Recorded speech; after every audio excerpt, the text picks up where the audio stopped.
Imam Ibnu Zawji rahimahullah ta'ala mengetahui ciri-ciri orang yang dicintai oleh Allah itu lebih utama daripada mengetahui orang-orang yang cinta kepada Allah. Lalu oleh beliau berinci, yang pertama, ciri orang yang dicintai oleh Allah Azza wa Jal adalah ittiba'u hadin Nabi sallallahu alaihi wa alihi wasallam. Ini ciri yang pertama. Mudah-mudahan kita termasuk di dalamnya.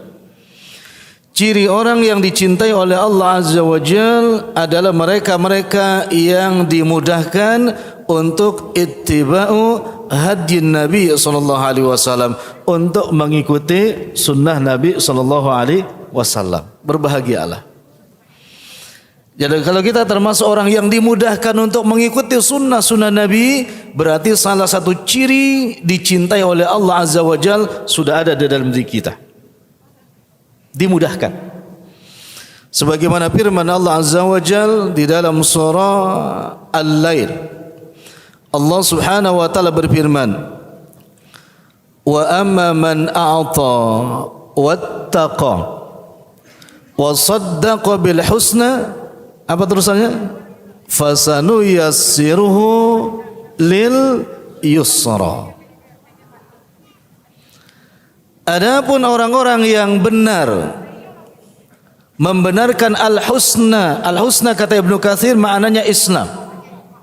Karena tidak ada kebaikan kecuali Islam.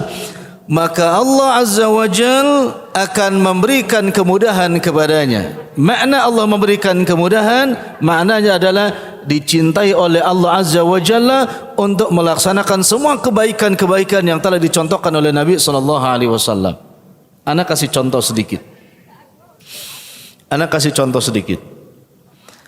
Ketika kita tadi salat, yang memerintahkan merapatkan saf dan meluruskan saf imam apa Nabi sallallahu alaihi wasallam? Yang memerintahkan merapatkan dan meluruskan saf di dalam salat imam salat kita atau Nabi sallallahu alaihi wasallam?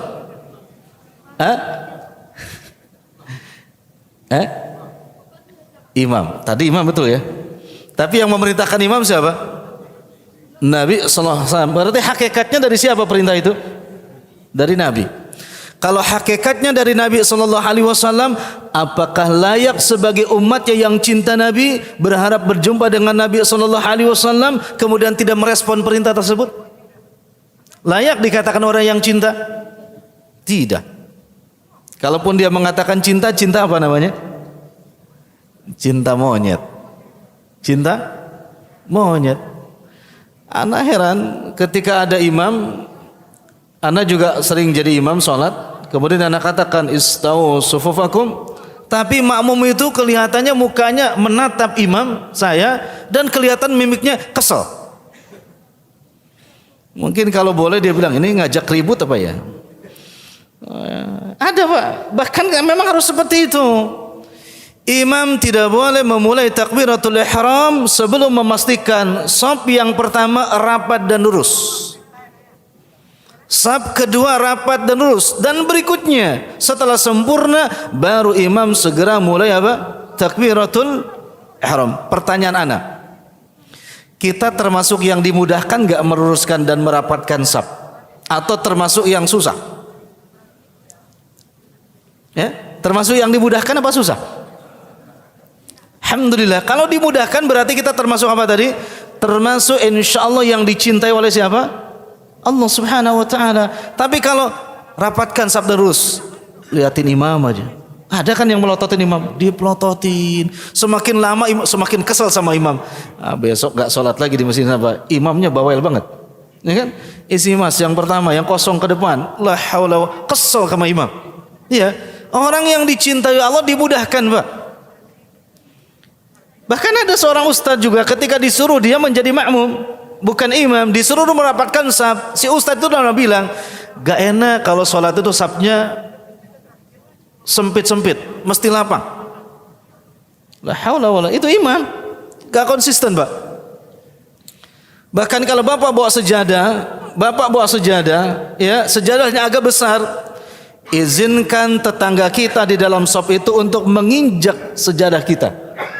Izinkan tetangga kita di dalam shop itu untuk menginjak sejadah kita. Hatta sejadah itu dibelinya 100 juta umpamanya. Kenapa? Karena tidak boleh sejadah sendiri. Izinkan kiri kanan nginjak sejadah kita. Bahkan izinkan dahinya itu menyentuh sujud di atas sejadah yang kita beli 100 juta tadi. Ini yang dicintai oleh Allah Subhanahu wa taala. Jangan ingin ada kan sejadah sendiri, tidak boleh nginjak kirinya, enggak boleh nginjak sejadah kita, kanan juga enggak boleh nginjak sejadah kita. Bayangkan coba kalau setiap orang bawa sejadah satu-satu. Berapa yang kosong di shop yang pertama dan selainnya? Ya, hati-hati. Ini satu dalam urusan saf. Kedua, Nabi Muhammad sallallahu alaihi wasallam di dalam hadis dijelaskan oleh Imam Bukhari rahimahullah taala, beliau sallallahu alaihi wasallam kalau salat Jumat fi salatil fajr, yakni salat subuh, ahyanan, beliau sewaktu-waktu yang dibaca oleh beliau sallallahu alaihi wasallam, rakaat pertamanya surah As-Sajadah dan rakaat keduanya surah Al-Insan. Pertanyaan ana, bapak-bapak yang soleh seperti ini hari ini, alhamdulillah insyaallah, kalau salat subuh rakaat pertama As-Sajadah, kedua Al-Insan, tidak setiap minggu tapi hanya Jumat saja, subuh Jumat, dan itu pun tidak setiap minggu, dalam sebulan cuma 2 kali.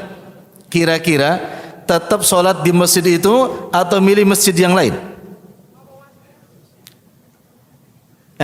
Cari masjid yang lain atau tetap sholat di situ? Taib. Durasinya As-Sajadah dengan Al-Insan, durasinya berapa menit? Ayo, yang jawab berarti pernah sholat di belakang imam yang As-Sajadah Al-Insan, sholat subuhnya berapa menit? 15 menit. Ada lagi jawab? Nah, As-Sajadah dengan Al-Insan dalam sholat subuh insyaallah paling cepat akhi, paling cepat itu 25 menit. Itu paling cepat. Maksimalnya 30 menit. Nah, 30 menit sholat subuh kira-kira lama apa sebentar? Ayo, ini yang sholat ini jujur aja, jujur. Sholat subuh 30 menit lama apa sebentar? Jujur. Masya Allah lama. Baik. Bapak pernah gak habis sholat duhur kayak begini, turun, makan nasi, kemudian ngopi, berapa lama?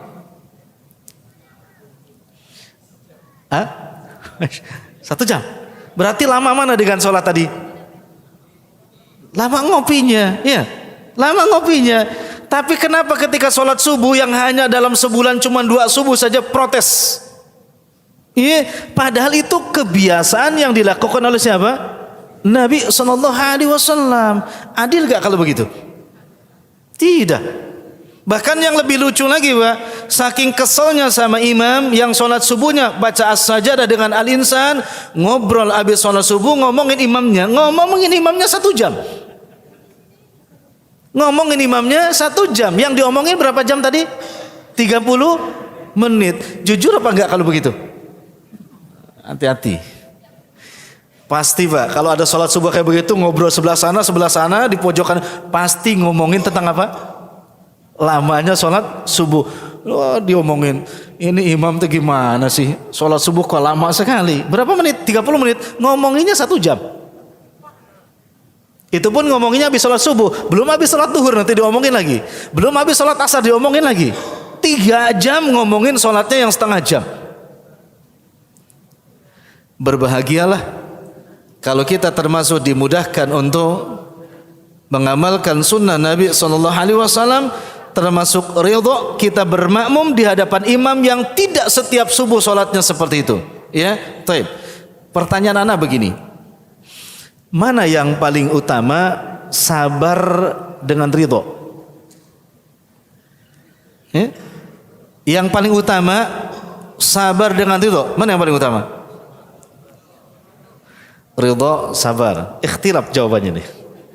Ya, berkata Imam Ibnu Qayyim rahimahullah dalam kitab Tazkiyatun Nafs, kata Imam Ibnu Qayyim, ar-ridha afdalu minas sabr. Ridha itu lebih utama daripada sabar. Orang ridha pasti sabar, orang sabar belum tentu ridha. Yang tadi sholat setengah jam, ridha apa sabar?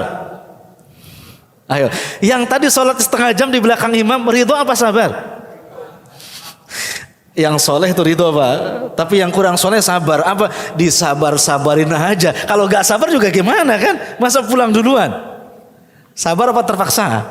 La haula wala quwwata illa billah. Ini Pak, kalau ada yang seperti itu nikmat, itu jatuh cinta Pak. Pesona orang jatuh cinta itu nikmat, indah sekali. Kok bisa sholatnya seperti itu? Kenapa? Indah kenapa? Karena Allah sedang jatuh cinta kepadanya. Masya Allah. Jadi ketiga, dibuka di dalam kitab At-Tibyan yang dikarang oleh Imam Nawawi rahimahullah ta'ala. Kata Imam Nawawi rahimahullah ta'ala, Imam Syafi'i rahimahullah ta'ala. Kemarin kita ngaji di sini ada yang nanya, bukan Imam Syafi'i, Ustadz Syafi'i. Anak sampai bingung, Ustadz Syafi'i yang mana? Bukan Ustadz Syafi'i, Imam Syafi'i. Anak bingung, Ustadz Syafi'i yang mana? Ustadz Syafi'i Tanah Abang atau mana ya? Imam Syafi'i. Nah, Imam Syafi'i rahimahullah ta'ala, dalam sholat malamnya beliau itu khotam Al-Quran 1 kali. Lihat-lihat kitab At-Tibyan. Dalam sholat malamnya khotam Al-Quran 1 kali. Dan beliau sholat malamnya ba'da sholat isya lail sampai gabal azan, sampai masuk sebelum waktu adzan, khotam selesai 30 juz. Pertanyaannya, mungkin apa tidak mungkin? Hah? Mungkin apa tidak mungkin? Sangat mungkin. Kenapa? Ini perkataan beliau, Imam Nawawi benar. Ya, benar pada katanya. Bagaimana logikanya? Kita lihat tadi surah Al-Lail, fasanu yassiruhu lil yusra. Allah mudahkan bagi orang-orang yang istiqomah di dalam sunnah, mudahkan Allah mengamalkan sunnahnya di luar kebiasaan orang-orang yang biasa. Anak katakan di luar kebiasaan orang-orang biasa, karena janji Allah akan memberikan kemudahannya. Di sini ada gak yang hafal Quran 5 juz? Coba angkat tangan yang 5 juz. Di belakang ada yang 5 juz. Turun lagi, yang 3 juz. Ada. Yang 1 juz. Ini pasti, ini tawadu namanya. Bapak gak mau ngangkat tangan tawadu, padahal banyak yang 1 juz. 1 juz. Pertanyaannya begini, silakan nanti coba di rumah 1 jam, berapa kemampuan kita menyelesaikan Al-Quran?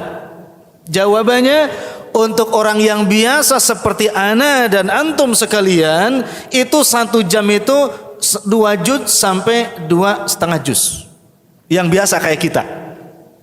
Silakan coba kalau nggak percaya. Coba di rumah, tapi syaratnya hafal dulu. Ya jangan nggak hafal, kalau terbata-bata ya susah, nggak dapat 1 jam. Orang yang hafal Quran itu Pak, untuk yang kita seperti ana ini, insya Allah 2,5 juz maksimal. Tercepatnya 2 juz. Berarti kalau 2 juz saja untuk menghatamkan Quran perlu berapa jam? 15 jam. Itu kita yang biasa. Taib. Pernah gak 15 jam menghatamkan Quran? Belum pernah. Apa belum nyoba? Kok aneh Ustaz? Enggak aneh. Ini Allah mudahkan baginya. Nah, sekarang untuk Imam Syafi'i, waqina dikatakan Imam Syafi'i rahimahullah ta'ala, dalam 1 jamnya beliau bisa mengkhatamkan 4 sampai 5 juz dalam 1 jam. Ini maknanya apa? Fasanu yassiruhu lil yusra. Allah berikan kemudahan kepadanya. Kalau 5 juz perlu berapa jam? 6 jam. Taib. Isya sekarang jam berapa? Tojo, jam 8 gak apa-apa. Naik waktunya sholat. 9, 10, 11, 12, 1. Berarti beliau jam 1 sudah selesai 30 juz. Ini orang yang dipilih oleh Allah. Yang biasa saja 2,5 jam. Kalau di sini ada bapak-bapak yang hafalnya dari umur 7 tahun itu bisa 1 jamnya 3 juz. Tapi catatan, hafalnya dari umur 7 tahun. 1 jam 3 juz insyaallah. Perlu berapa jam? 10 jam. Berarti bisa dong selesai 1 malam? Bisa. Ini logikanya masuk itu. Ya, ini orang yang Allah mudahkan. Selamat mencoba. Tapi syaratnya hafal dulu. Kalau nggak hafal jangan. Masih terbata-bata jangan. Tambah berat. Nanti baru 1 halaman udah tutup. Wah ternyata berat. 1 halaman kenapa? Belum hafal soalnya. Insyaallah. 1. Yang kedua, ciri orang yang dicintai oleh Allah Azza wa Jal adalah mereka saling mencintai dengan saudaranya karena Allah, saling menziarahi karena Allah, saling berkorban karena Allah, saling menyambung silah bersama kerabatnya karena Allah.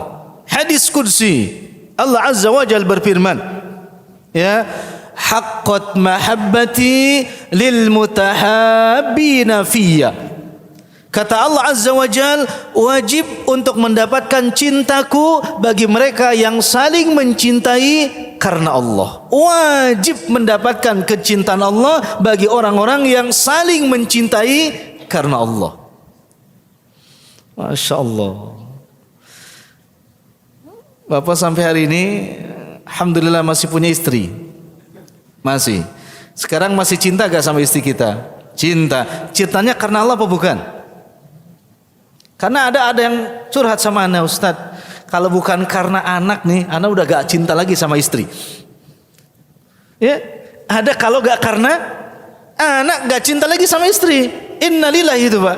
Kalau sama istrinya aja sudah seperti itu, bagaimana dengan yang lainnya? Iya, mencintai saudara kita karena Allah. Wajib untuk mendapatkan kecintaan Allah Azza wa Jalla. Perhatikan Pak. Kalau saling mencintai karena Allah, Bapak duduk seperti ini.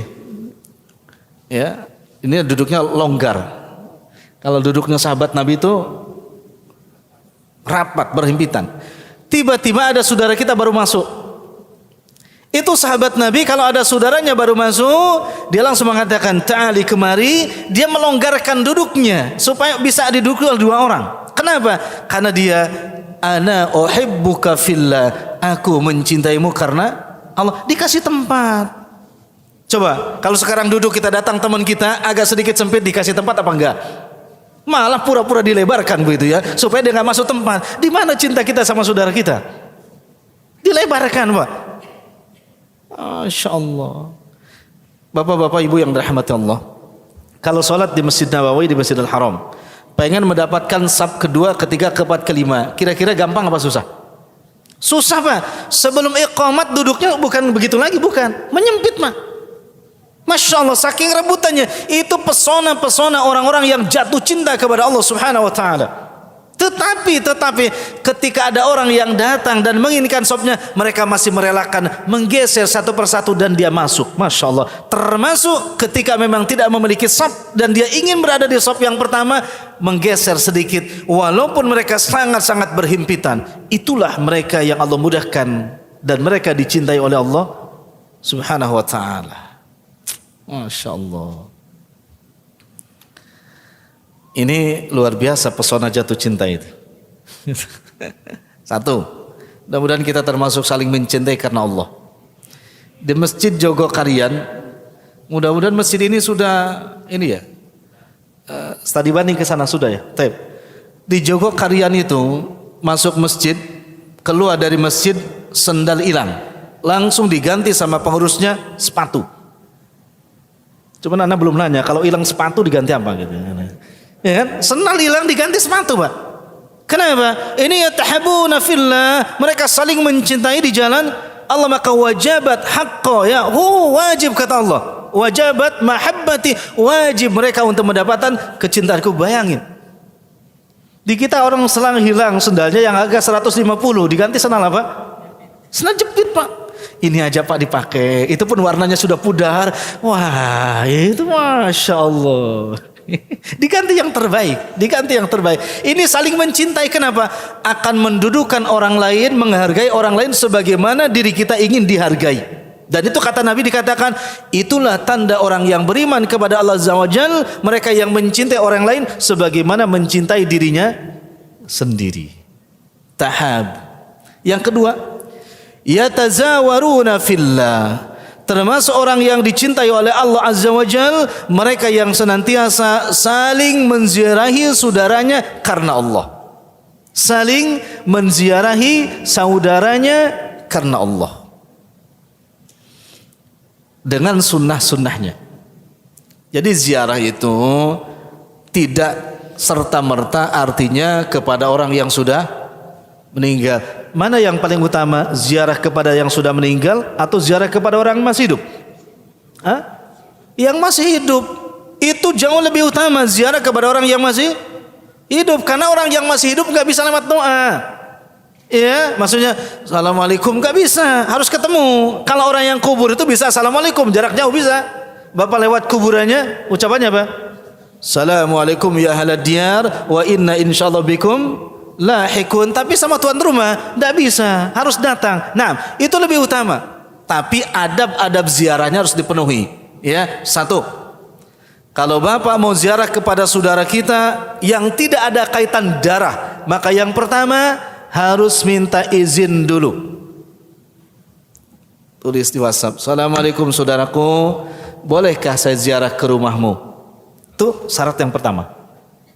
Jangan tiba-tiba sudah di depan pintu, assalamualaikum, ketuk pintu itu nggak sesuai dengan sunnah Nabi. Izin dulu. Kalau kata tuan rumahnya, oh boleh ziarah, tapi nggak sekarang. Antum nggak boleh maksa, sebentar aja boleh apa enggak? Nggak boleh. Karena tuan rumahnya sudah memberi syarat, itu tidak boleh. Ya, kalau sudah diizinkan, tafadhol. Masya Allah. Pernah begitu Pak? Boleh bapak ziarah ke rumah anak, boleh ke Cipondo. Tapi bapak satu dulu, Ustaz, boleh gak ziarah ke rumah Ustaz? Kalau kata anak, boleh datang. Kalau kata anak, insya Allah tahun depan. Jangan sekarang. Tahun depan. Itu syarat pertama, minta izin. Syarat kedua menurut sunnah Nabi, ya, ziarah ke rumah saudara kita harus membawa hadiah. Tidak boleh ziarah itu dengan tangan kosong. Ayo, pernah gak ziarah kepada saudara kita bawa hadiah? Atau sebaliknya ngarepin hadiah? Ini tidak sesuai dengan contoh Nabi. Oh, ini saudara saya baru pulang dari mana? Jogja nih, pasti bawa oleh-oleh. Langsung, saya boleh ziarah enggak? Itu tujuannya apa? Minta hadiah? Tidak. Nabi mensunnahkan kepada kita kalau mau ziarah ke teman kita bawa hadiah. Dalilnya mana? Kata Nabi, tahadu tahabu, saling memberi hadiah maka kalian akan saling mencintai. Bawa hadiah. Hadiahnya apa Pak? Yang paling bagus? Hadiah yang paling bagus apa kira-kira? Bukan cuma makanan, tapi apa yang disukai oleh saudara kita yang mau kita ziarahi. Lah, dia nggak suka durian, nggak suka nangka, nggak suka cempedak karena punya sakit mah yang kronis. Bapak bawa durian peda. Begitu masuk juga, antum silakan masuk tapi maaf, makan jangan dibawa. Kenapa? Ada sudah mual nih, baru cium aja. Hati-hati Pak. Tapi kalau bawa makanan yang memang suka, dia sudah mukanya tabassam, berseri-seri. Masya Allah, kata tuan rumah, tafadhol akhi masuk. Saya sudah 3 malam nih mendambakan makanan seperti ini. Ternyata Allah bawakan lewat antum ke rumah. Bahagia enggak? Bahagia. Idkhalus surur, kita memberikan kebahagiaan kepada orang lain. Apa kata Nabi? Fahuwa shadaqatun. Belum apa-apa, nilainya sudah dinilai apa? Sedekah. Ayo, silakan ziarah, minta izin, kemudian bawa hadiah. Sunnah yang ketiga dalam ziarah, tidak boleh berlama-lama di rumah teman kita kecuali atas izinnya. Ya, tidak boleh berlama atas izinnya. Izin bertamu berapa lama? Izin bertamu berapa lama?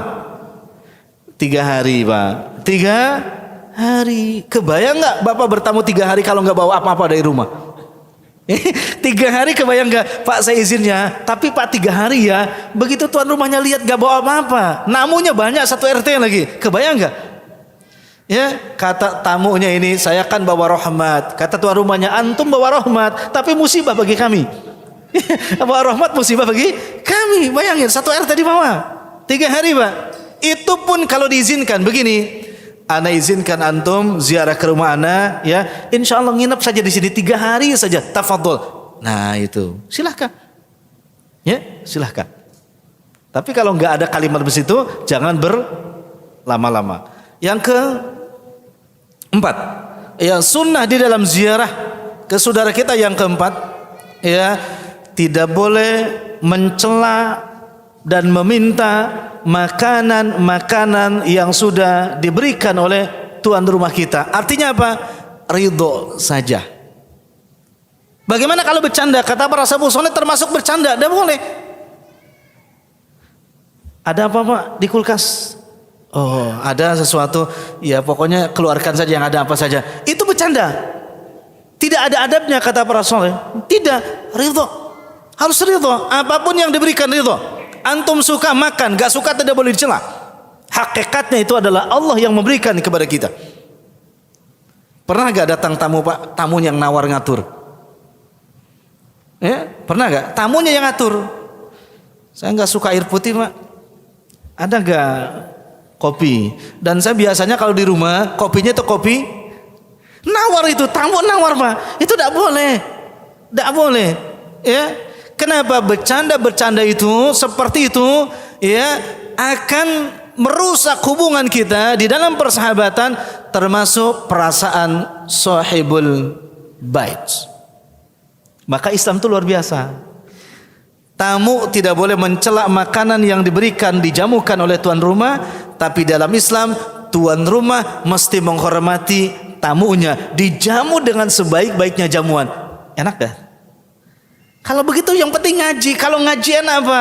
Bertamu sama orang ngaji itu enak. Kenapa? Dia sebagai tuan rumah pasti akan menyiapkan makanan sebaik-baiknya untuk tamunya. Kenapa? Karena kata Nabi, man kana yu'minu billah wal yaumil falyukrim dhaifah. Barang siapa yang beriman kepada Allah, beriman kepada hari akhir, maka muliakan tamu. Masya Allah. Nah, tuan rumahnya seperti itu. Tamunya juga harus beriman kepada siapa? Tuan rumah. Jangan minta macam-macam. Kenapa? Karena tuan rumah yang baik akan menyiapkan, menjamu sesuai dengan selera kita. Masya Allah. Ya. Kalau gitu enak gak? Begitu kita tamu ternyata yang disuguhkan tuh yang kita suka semua. Berarti dia ngaji itu. Ya, paham. Tapi Bapak jangan GR. Nah begini dong kalau datang saya nih, ini yang saya suka. Nah ini kurang ajar tamunya. Ya, seperti itu. Nah, ya. Dan setelah itu tidak boleh Bapak pesan sama tuan rumah karena enak makanannya, bilang, bisa nggak nanti kalau saya bawa pulang sebagiannya? Itu tidak boleh juga. Itu nggak ada adabnya. Kalau dibungkuskan sama tuan rumahnya dibawa pulang, alhamdulillah. Nggak dibawa pulang, mampirlah ke warung. Di mana kira-kira ini? Bawa ke rumah. Itu Pak ya. Masya, tapi antum sebagai tuan rumahnya, lihat tuan rumahnya doyan apa enggak. Kalau doyan, antum siapkan beberapa bungkus biar dibawa ke rumahnya. Kenapa? Itu bagian daripada hadiah juga. Masya Allah.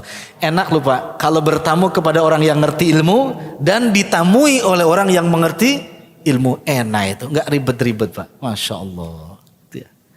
Tapi ada di Arab tuh begini. Ada waktu ya, 3 menit lagi. Di Arab tuh begini. Kalau tuan rumahnya sudah mengatakan ahlan bik, ya, marhaban bik, bukan pakai kalimat ahlan bikum, tapi marhaban bikum, itu mereka sudah menganggap kita ini saudara-saudara. Tapi kalau bahasanya ahlan bikum, itu berarti saudara seakidah. Artinya apa? Kalau sudah marhaban bik, berarti mereka mengatakan silahkan apa saja yang ada di rumah makan, silahkan, gak usah malu-malu, anggap saja kita ini saudara-saudara. Kalau mereka sambutannya dengan marhaban bik. Tapi kalau pakai ahlan, hati-hati, enggak, itu tamu biasa saja. Maka harus paham bahasa Arab ini. Dan Bapak jangan coba-coba pakai ini di rumah. Takutnya tamu Bapak sudah ngaji. Begitu Bapak bilang marhaban bikum, langsung dia tamu ke dapur, buka kulkas segala macam. Jangan salahkan tamunya, salahkan Bapak yang berkata marhaban kepada dia. Hati-hati bahasanya nih.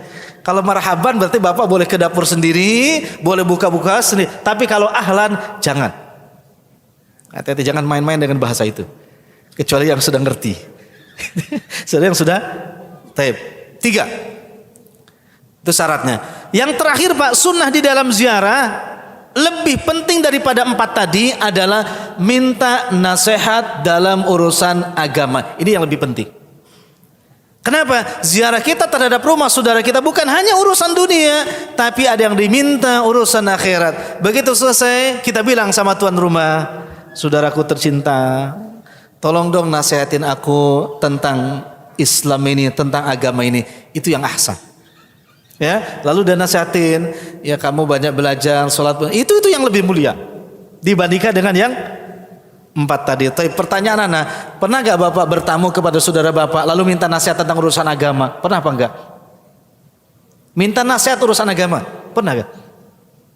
Masya, ini pesan Nabi ada di dalam kitab Al-Adab Al-Mufrad jilid yang kedua. Mereka para sahabat kalau bertamu kepada temannya yang paling indah, mereka mau pulang minta nasihat urusan agama.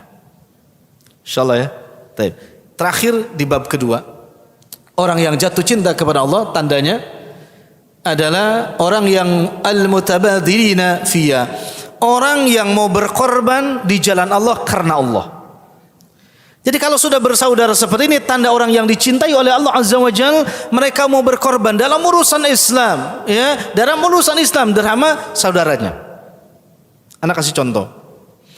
Imam Syafi'i punya murid namanya Rabi'. Rabi' nikah. Mas kawinnya 30 dinar. Begitu ditanya selesai nikah oleh Imam Syafi'i, wahai Rabi', berapa mas kawinnya? Dijawab oleh Rabi, mas kawinnya 30 dinar tapi baru dibayar 6 dinar. Berarti ngutangnya berapa? 24 dinar. Apa kata Imam Syafi'i? Tunggu sebentar, dia bawa duit 24 dinar diberikan kepada Rabi, lalu kata Imam Syafi'i, bayarkan tunai ya mahar mas kawin kepada istrimu. Masya Allah. Luar biasa. Ya, ada muridnya yang mas kawinnya kurang dilunasi, padahal gede 24 dinar, Pak. Sekarang ada nggak yang mas kawin ngutang? Atau nyicil? Tadi kan nyicil. Ya, aku terima nikahnya dengan fulana dengan mas kawin 30 dinar, dicicil DP-nya 6 dinar dulu. Gimana kira-kira menurut hadirin wal hadirat yang hadir? Rame Pak di sosial media. Oh cantik ganteng tapi sayang mas kawinnya nyicil dan baru dibayar berapa? 6 dinar. Itu dulu enggak. Kalau saling mencintai di jalan Allah, saling berkorban. Imam saya berkorban, nih bayarkan 24 dinar, lunas, selesai. Dan Imam Syafi'i tidak berkata, coba itu kalau bukan karena saya kamu masih ngutang tuh kawin itu. Enggak begitu Pak. Masya Allah. Sekarang ada yang ngutang Pak, cuman malu ngomong ngutangnya. Ya, mas kawinnya 1 miliar, ya, dicicil seumur hidup. Terakhir, Jubair. Ketika perang Khandaq, Nabi Muhammad SAW mengganjal perutnya dengan 5 batu kecil. Kenapa Nabi mengganjal perut dengan 5 batu kecil? Karena Nabi dalam keadaan lapar yang sangat, perang Pak, perut diganjal batu supaya terikat. Kemudian sahabat bilang, ya Rasulullah, ini parit ini agak susah karena ada batu yang menghalangi besar. Lihat Nabi, maka Nabi gak bisa dibandingkan dengan siapapun Pak. Hati-hati, Nabi gak bisa dibandingkan dengan siapapun. Enggak, maksum, ahlul jannah. Kalau dibandingkan dengan orang hari ini tidak maksum, belum tentu masuk surga. Ada yang berani mengatakan Nabi belum tentu masuk surga? Tidak, Nabi sudah pasti masuk surga. Maka Nabi tidak bisa dibandingkan dengan manusia siapapun. Wallahi. Ya. Langsung Nabi bilang, "Khalli, tinggalkan." Nabi naik, loncat ke parit, lalu Nabi bawa palu, pengapa itu? Dipalu dan batu tuh hancur. Nabi itu piawai Pak, bisa memecahkan batu besar. Padahal perutnya dalam keadaan lapar. Apa kata Jubair? Lalu Jubair langsung pulang ke rumah. Dia bilang, ya Habibi, kepada istrinya, aku tadi sedang menggali parit perang Khandaq bersama Nabi, dan aku lihat Nabi mengganjal perutnya dengan 5 batu, dan beliau masih berkorban untuk sahabatnya memecahkan batu parit yang besar. Lalu dia bertanya sama istrinya, kita punya apa di rumah? Dijawab oleh istrinya, punya beberapa liter gandum dan hanya tersisa 1 ekor kambing. Masya Allah Pak. Lihat ustadznya ngaji lagi lapar, jamannya langsung pergi beli nasi. Ya, beli nasi. Ini ada orang sudah makan apa belum? Ditanya lagi. Ya bukan. Insya Allah dapat makan sih. Insya Allah. Langsung pulang. Dimasaklah oleh istrinya gandum, disembelihnya seekor kambing. Taib. Bapak tahu di Arab 1 ekor kambing itu untuk berapa orang Pak? 6. Di antara 6 sampai 7. Maka ada hadis Nabi, paling miskin anak muda yang nikah, kata Nabi, aulim walau bisyatin, adakan walimah hajatan walaupun hanya mengundang 7 orang. Maknanya apa? Memotong 1 ekor kambing itu maksudnya hanya mengundang 7 orang. Kenapa? Karena 1 ekor kambing itu cukup dimakan untuk 7 orang. Di Indonesia 1 ekor kambing berapa orang?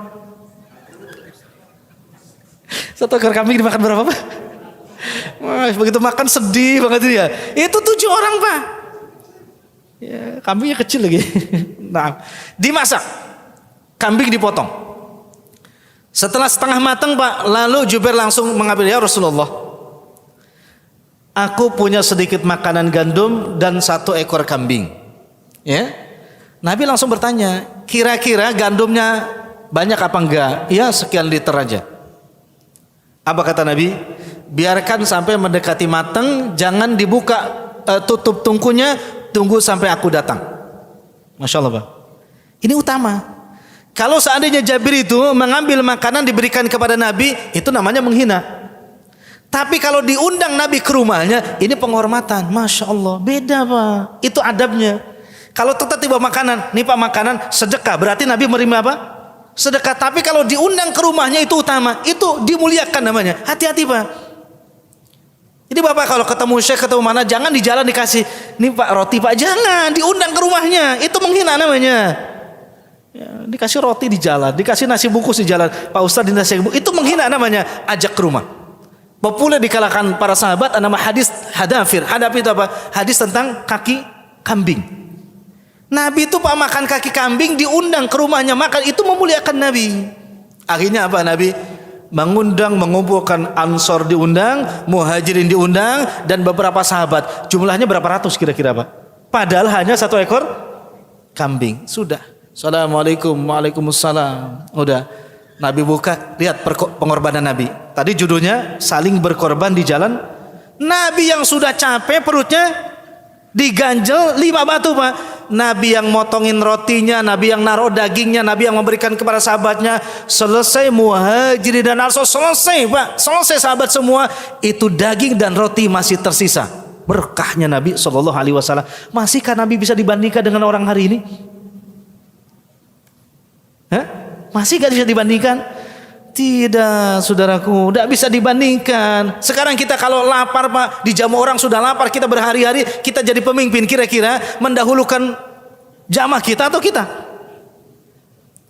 Tempatnya pun VIP kita beda. Ini untuk rakyat jelata, ini untuk kita VIP beda. Nabi tidak. Berapa ratus jamaah dijamu oleh beliau, kalau ada sisanya baru aku, kata Nabi. Masya Allah. Pantas, wajiblah orang-orang seperti itu mendapatkan kecintaan Allah Subhanahu wa ta'ala. Ya, tolong Pak, jangan dibandingkan dengan siapapun. Tidak ada apa-apanya. Ya, tidak apa-apanya. Itu baru 2 ciri, bab 1, bab 2 tentang orang-orang pesona, orang jatuh cinta karena mereka juga dicintai oleh Allah Subhanahu wa ta'ala. Insyaallah kita lanjut di bulan yang akan datang.